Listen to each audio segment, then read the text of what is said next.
Hey, podcaster, want to know a secret? Ben, Liam and Belle are planning a super special Christmas-themed off-air podcast, and we want you to get involved. Got a cracking Christmas story or just want to shout out to your loved ones? Send a voice recording or message to blb@novaentertainment.com.au for a chance to be featured in our Christmas special podcast. Merry Christmas from Ben, Liam and Belle. Hey podcaster, Belle here. Well, it's a very, very fun episode, but if you ever hear anything in our podcast, just a little side note, if you hear us do some talkback or share a story and you've got a story as well that you want to share, you can always email blb@novaentertainment.com.au, and if we love it, we'll get you on. Previously on Ben, Liam and Belle. You know when you're digging at the beach and your parents go, oh, you bloody keep digging, you'll end up in China. Like, do you reckon other countries say that? And now, live across Australia, this is Ben, Liam and Belle. The famous Chinese proverb, if you keep digging in China, you'll end up in Australia. On Nova. Good evening, Australia. It's Hump Day afternoon. Thanks for hanging out with us. Hump Day, you say, Ben? Well, how fitting, because let's dive in tonight, 13-24-10. What is your workplace scandal at the moment? It could be now. Are you insinuating someone's humping in the workplace here? Because I will have to email HR if that's the case. I will take it if someone calls up with that. Okay. 13-24-10. I mean, we say workplace scandal. It could be something with money. It could be something with theft or some sort of relations. We're doing this because the nephew of the Equatorial Guinea's president has been caught up in a workplace scandal over there. So I'm going to try and explain this as basic as possible. So he's the nephew of the president, and he has been caught filming himself with a number of women doing the deed, and that has been sent around, and now the whole company and everything that he works for is being looked into. The women include his brother's wife, the president's cousin and the sister, the police chief's wife, and the spouses of more than 20 government ministers. Wow. This guy's a dog. Now, apparently it was all consensual. They knew it was being filmed. They knew what they were doing. It also includes some of the most influential single women in the country.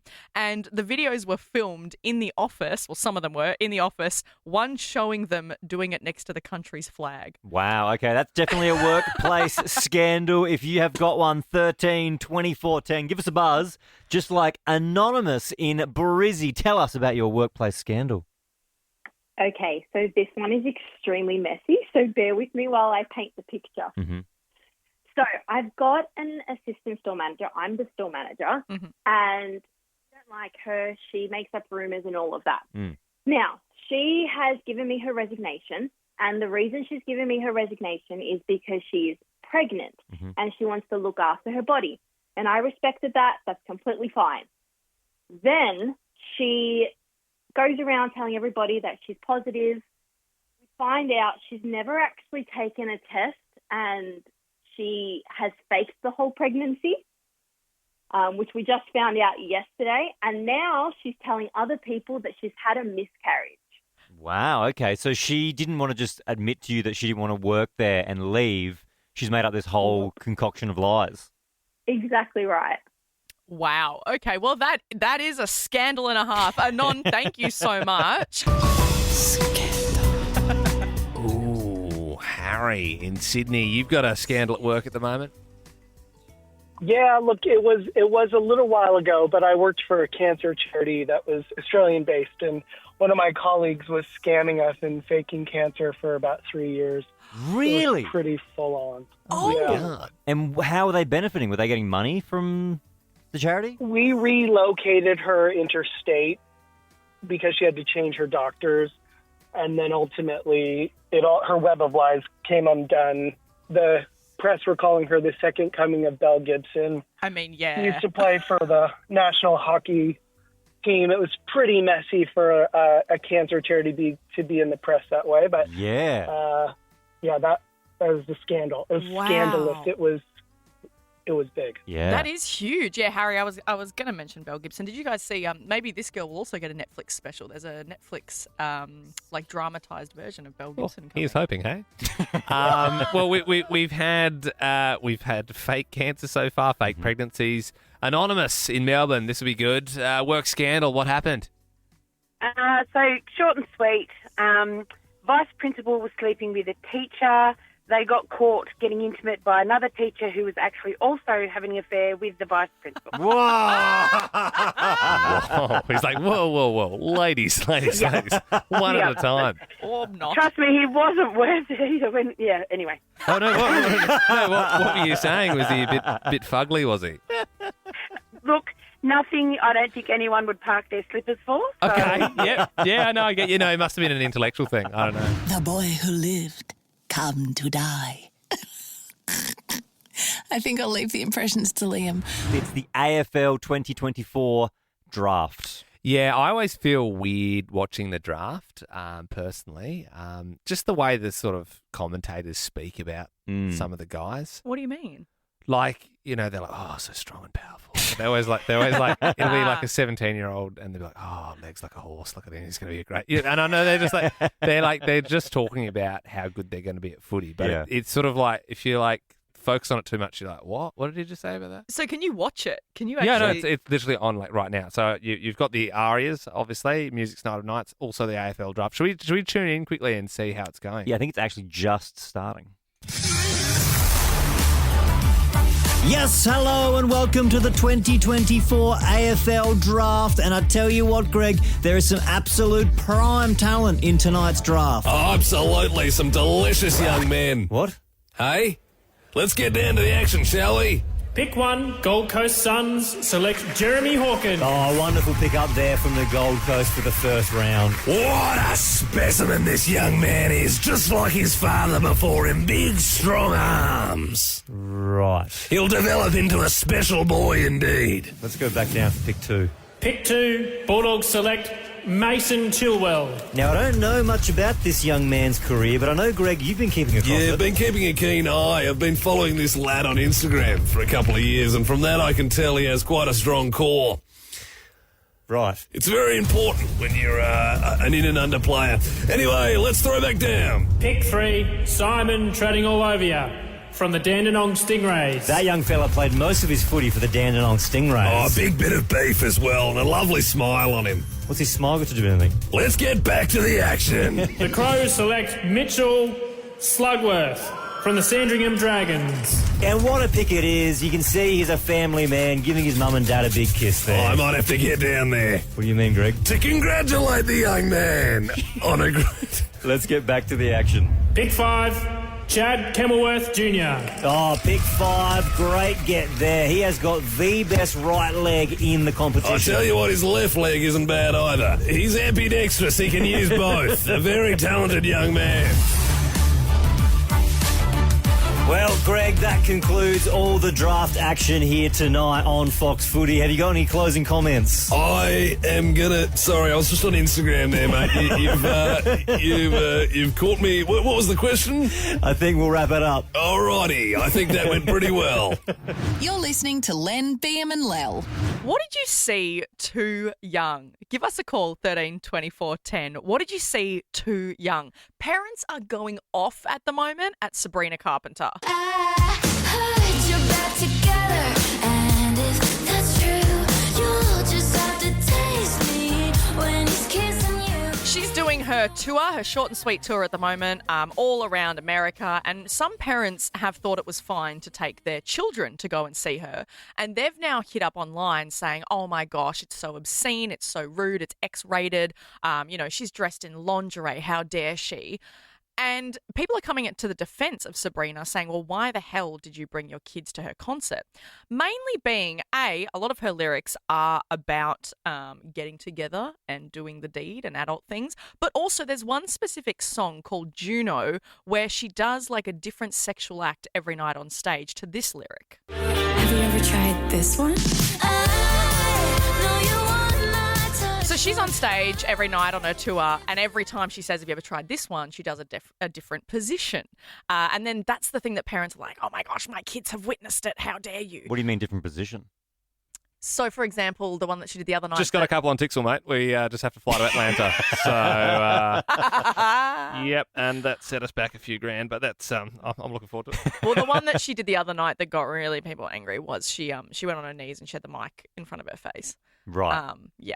Just book night 2, mate. So we'll make a weekend of it. So But looking forward to it. Like, people are saying, oh, like, why'd you even bring your kids in the first place? Yeah, no, I get that. Like, her songs are explicit. She is not, she's not for children. She wears lingerie. To be That's her fair, whole though, thing. it could also be confusing because she supported Taylor Swift, which is predominantly young girls. Yeah, and Taylor doesn't do that kind of stuff, as we know. So yeah, I get that. But she's her own thing now. Like, she supported Taylor, and now she's out touring by herself. Yes, she did start out on Disney, but like Miley, like Selena, they all grow up. 13, 24, 10. What did you see too young? I mean, I'll kick it off with a movie that I saw too young. My brother sat me down at 10 years old and made me watch Saw. Which one? The one that they jump in the pool of needles? No, that's number 2. I reckon it's number 1. Number 1, yeah, was that one. He cuts his leg off at the end? Yep. Yes. Oh, and what a then ripper. and then he did the classic brother thing where he said, oh no, we're going to watch like, a normal movie, and then made me watch a second one. Oh, right. Which was I mean, surely you should have known when the fella rolled out again with the red swirls. I remember being quite young, and I would see my dad butchering the cow, and so the way he would do it is he would hang it up from the tree, and then you would do the skin first. I remember seeing that quite young, and I was like, what's going on? Yeah, very medieval. What's happening to that cow? He was flaying it. Yeah, he was. Country kids. They see a lot. 13, 24, 10 is our number. We want to know, what did you see too young? Jade in Melbourne, good evening. What did you see too young? Hi. So when I was about 5, my cousin decided to play a game where she tied my hands and my ankles to a chair and decided to put on the movie It. What the hell? What a psycho. Is she in prison now? What is she? Is she like an arsonist or something? Firebug? I don't know. I always thought there was something not right. I mean, I ended up with a few psychology sessions because of it. But, she forced me to watch the whole thing and forced my eyes open every time I tried to close them. So, I couldn't shower for 2 weeks after that from memory. Like, I stunk. I was so petrified of drains. What did you think of the movie, though? Did you like it? No, gosh, I was 5. Like, that's scary, clown eating Absolutely. kids. No, it certainly is, Jade. Yeah. Thank you very much. But like, it's obviously not lost on you that the scariest part of that is that your cousin had you tied up and was prying your eyelids open. Like that's scarier than anything Stephen King can conjure up. Caroline in Melbourne, good evening. What did you see too young?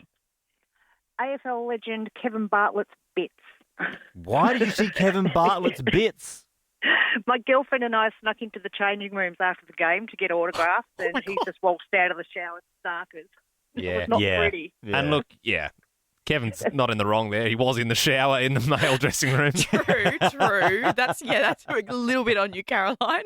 He's like, he's still kicking. He'd be in like his late 70s now. Let's go back a bit. Quite old these days. Yeah. Catherine, good evening, 13, 24, 10. What did you see too young? So I was about 8, and being a little inquisitive little girl, I thought, I'm just going to go through my dad's bedside table. Pulled out the bottom drawer, and I saw a Polaroid, and I'm like, oh, what's this? I had a look, and it was a picture of my mum going down on my dad. Oh, God. Jesus God.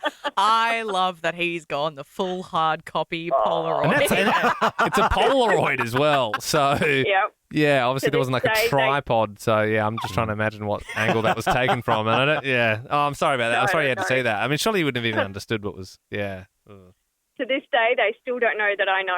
Right, I was going to ask Catherine. I'll ever tell them. Yeah, if you brought it up, but nah, maybe they just keep that a secret. Good on you, Catherine. If you're listening to this podcast at 2 times speed, it's the Ben Lehman Bell Podcast. Oi, stop gooning. The next bit's about to start. Obscure celebrity connections. Come on and give us a call. We do it every week. 13, 24, 10 if you've got one. Is your mum's, dad's, sister's friend Snoop Dogg's nana? Or maybe you played social basketball with Kevin Rudd's son. If you have got an obscure connection to a celebrity and you get on air to share it with us, we have got amazing prizes up for grabs. You know what? We'll give you a NutriBullet. Victoria joins us now. Good evening. What's your obscure celebrity connection? You served someone. It's the drummer from AC/DC, Phil Rudd. Oh, okay. What were you doing at the time? I was a chef and I got to go to his house for 6 hours and he wanted a roast lamb. So that was me. I went around there and cooked and cleaned up and he had some ladies there that night. How many ladies? I think it was like between 6 and 8 maybe. A lot of ladies. Yeah, a lot of ladies. Meanwhile, you're there just trying to cook some steak and give some dinner. Good on you. Thanks, Kylie. Victoria in Sydney. We're doing obscure celebrity connections. What's yours? My sister's ex-husband's cousin is Shannon Knoll. Whoa! You gotta live. Yeah.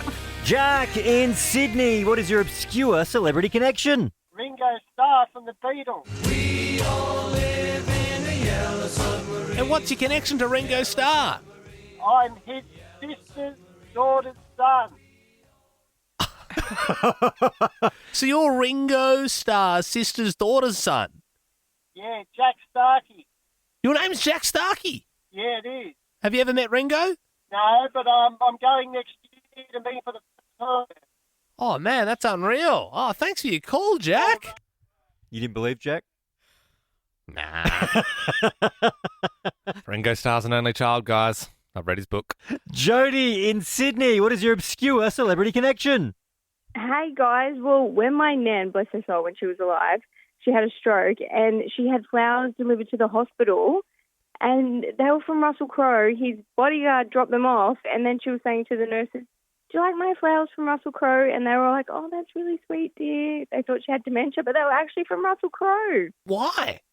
Because she was a massive, like the biggest Rabbitoh supporter in the whole entire world. And they just loved her. Even on her gravestone now, we have like the quote that he wrote about her because they were just like besties. Is the quote, do you know the quote off the top of your head or is it quite long? It's something about like... Are you not entertained or...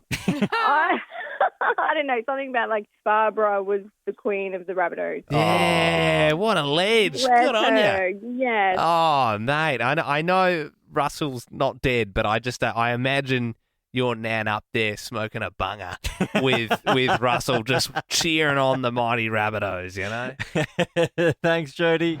That bit was Baby Gronk approved. This evening, I would like to do this. What's your gadget?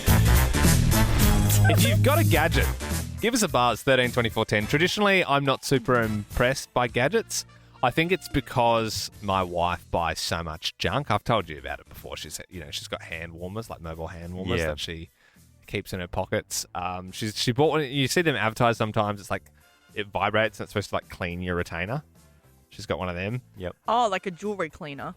She's got the jewelry cleaner as well, but there's also one that does your retainer. So there's these two things at night that go like and vibrate and they just clean her rings. And yeah, no, it's random. But I got to say, she brought home one of the worst last night. We're going on a big holiday at the end of the year. And she said, well, sometimes hotels can stink. That's why I've bought a mobile pocket diffuser, which is smaller than an iPhone. And you take it out of your pocket and it just... Oh. It's a horrible... sprays essential oils. It's a horrible thing to buy. It's like, a stupid thing to buy. I picture it like a USB stick. That's how you charge it. So yeah.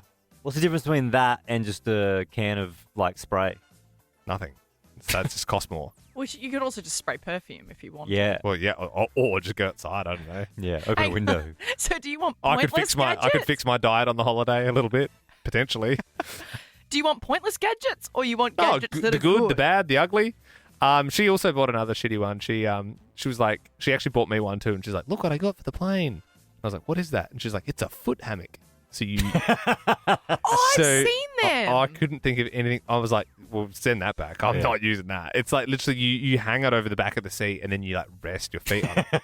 But just like everyone on the plane, my feet touch the ground and they're quite comfy there. Yeah, but your circulation, you got to think about your circulation. Why? How does it help being on a little foot hammock? Let's see if we can impress Liam tonight with your gadget. If you have got a gadget that you think is bound to impress, 13 24 10 is our number. Give us a buzz. We would love to hear it, particularly Liam. We want to know... What's your gadget? Ben in Sydney. What's your gadget, mate? Hey guys, I have a pretty old gadget, but it still works. It is a pocket radio. Is that what you're using now, Ben? No, actually, I'm using my car stereo at the moment. Ah, okay. I'm not too impressed by pocket radio. You can get radio on your phone these days, right? Yeah. Yeah, but it's not the same. I grew up with listening to a pocket radio. It's fun. These days, the kids use the Nova Player. Yes, true. Max in Melbourne, you're 10 years old. Do you use the Nova Player, Max? Hello. Hey, mate. Do you use the Nova Player on your phone? Yeah, I do. My mum's got it. Good on you, mate. Thank God Well for that. done.